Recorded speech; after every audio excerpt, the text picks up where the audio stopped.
Hi ಎಲ್ಲರಿಗೂ ನಮಸ್ಕಾರ. Welcome back to my channel.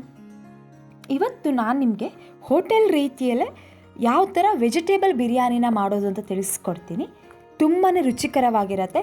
ನೀವು ಹೋಟೆಲಲ್ಲಿ ಯಾವ ಥರ ಮಾಡ್ತೀರಾ ಅದೇ ಥರ ಟೇಸ್ಟ್ ಬರುತ್ತೆ. ನಾನು ಹೇಳಿರೋ ಥರ ಫಾಲೋ ಮಾಡಿ. ಹಾಗೆ ಇದನ್ನು ನೀವು ಮಕ್ಕಳಿಗೆ ಲಂಚ್ ಬಾಕ್ಸಿಗೆ ಕೂಡ ನೀವು ಪ್ರಿಪೇರ್ ಮಾಡ್ಕೊಳ್ಬೋದು, ಹಾಗೆ ಡಿನ್ನರಿಗೆ ಕೂಡ ಪ್ರಿಪೇರ್ ಮಾಡ್ಕೊಳ್ಬೋದು. ಬನ್ನಿ ಯಾವ ಥರ ಮಾಡೋದು ಅಂತ ತಿಳಿಸ್ಕೊಡ್ತೀನಿ ನಿಮಗೆ. ಬಟ್ ಅದಕ್ಕಿಂತ ಮೊದಲು ನೀವು ಇನ್ನೂ ನನ್ನ ಚಾನಲ್ಗೆ ಸಬ್ಸ್ಕ್ರೈಬ್ ಆಗಿಲ್ಲ ಅಂದರೆ ಸಬ್ಸ್ಕ್ರೈಬ್ ಮಾಡ್ಕೊಳ್ಳಿ. ಮೊದಲನೇದಾಗಿ ವೆಜಿಟೇಬಲ್ ಬಿರಿಯಾನಿ ಮಾಡ್ಕೊಳ್ಳಿಕ್ಕೆ ನಾನು ಮಸಾಲಾನ ಪ್ರಿಪೇರ್ ಮಾಡ್ಕೊತಾ ಇದ್ದೀನಿ.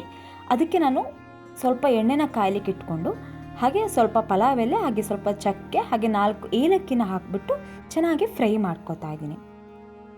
ಸ್ವಲ್ಪ ಚೆನ್ನಾಗಿ ಫ್ರೈ ಆಗಲಿ, ಅದರ ಫ್ಲೇವರ್ ಏನಿರುತ್ತಲ್ಲ ಅದು ಹೊರಗೆ ಬರಬೇಕಾಗತ್ತೆ. ಅದರ ಸಲುವಾಗಿ ಚೆನ್ನಾಗಿ ಫ್ರೈ ಮಾಡಿಕೊಂಡು, ಹಾಗೆ ಸ್ವಲ್ಪ ಸಣ್ಣದಾಗಿ ಹೆಚ್ಚಿಟ್ಕೊಂಡಿರುವಂಥ ಈರುಳ್ಳಿನೂ ಕೂಡ ಹಾಕ್ಕೊಳ್ತಾ ಇದ್ದೀನಿ.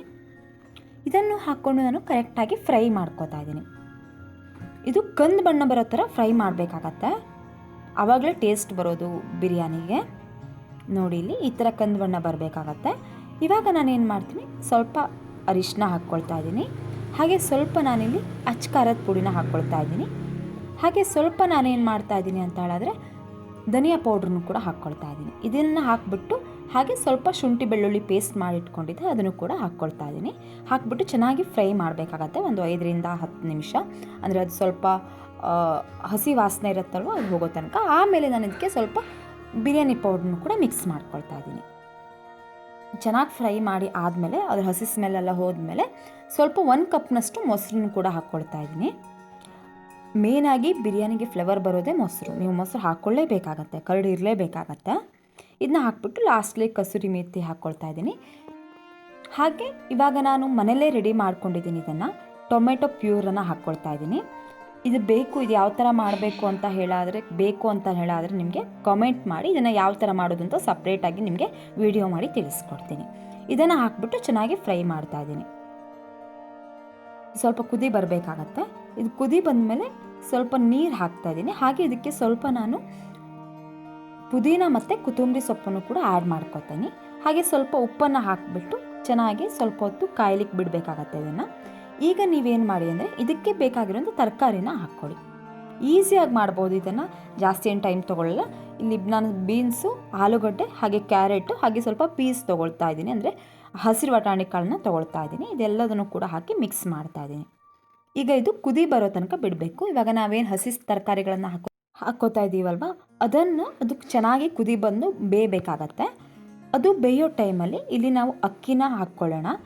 ಸೊ ಅದಕ್ಕೆ ಸ್ವಲ್ಪ ನಾನು ಕುದಿದಿರೋ ನೀರಿಗೆ ಸ್ವಲ್ಪ ಉಪ್ಪು, ಹಾಗೆ ಚಕ್ಕೆ, ಹಾಗೆ ಮುಗ್ಗು, ಹಾಗೆ ಸ್ವಲ್ಪ ಪಲಾವ್ ಎಲೆನ ಹಾಕ್ತಾಯಿದ್ದೀನಿ.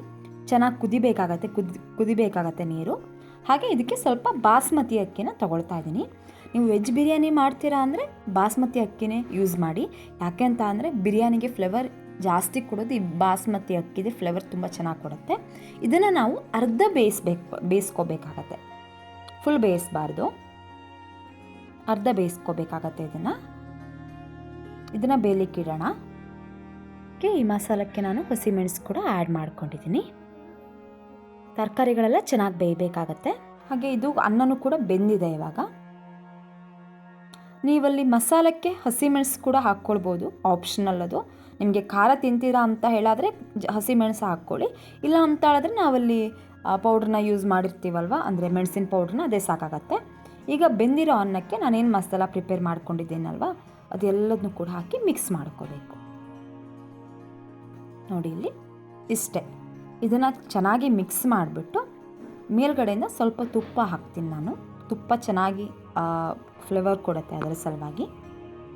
ನೋಡಿ ಈಗ 2 ರಿಂದ 3 ಚಮಚ ತುಪ್ಪನೂ ಕೂಡ ಹಾಕ್ಕೊಳ್ತಾ ಇದ್ದೀನಿ ಇದಕ್ಕೆ ನಾನು.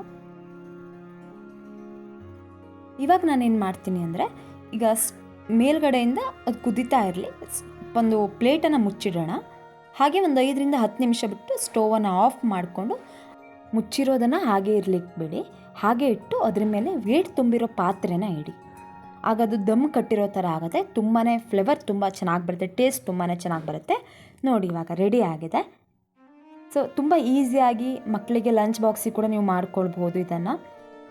ಹಾಗೆ ನೀವು ಡಿನ್ನರ್ಗೆ ಮನೇಲಿ ಯಾರಾದರೂ ರಿಲೇಟಿವ್ಸ್ ಬಂದಾಗ ಕೂಡ ಮಾಡಿಕೊಡ್ಬೋದು ಇದನ್ನು.